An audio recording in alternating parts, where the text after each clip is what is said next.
মোরসালিন ঢাকায় দৌড়ে যাচ্ছেন, রাকিব দৌড়াচ্ছেন, পাসটা কি পাওয়া যাবে? শেখ মোরসালিনের করে বাংলাদেশ লিডে, ইন্ডিয়ার এগেইনস্টে স্বপ্নের শুরু লাল সবুজের। বাংলাদেশ এগিয়ে গেছে, বাংলাদেশ গোল করেছে শেখ মোরসালিন, তিনি গোলটা করলেন।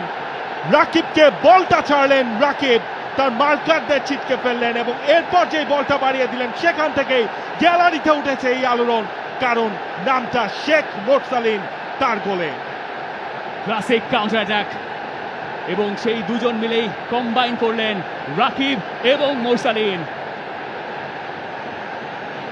রাকিবের গতিতে ইন্ডিয়া কেঁপে উঠল, কেউ পারলেন না। চমৎকার একটা পাস এবং শেখ মোরসালিন তিনি রিপোজিশন করলেন। গোলকিপার গুরপ্রীত সিং সান্ধু দ্বিধায় ছিলেন যে তিনি যাবেন কি যাবেন না, ঠিক পেছনে ছিলেন নিক্সনকে বোকা বানিয়ে শেখ মোরসালিন গিয়ে সবার আগে বলটায় টাচ করলেন এবং দলে ফিরে স্কোর শিটেও নাম তুললেন মোরসালিন।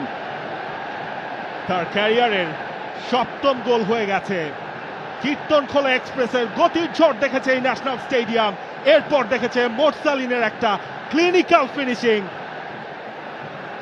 নাম্বার 7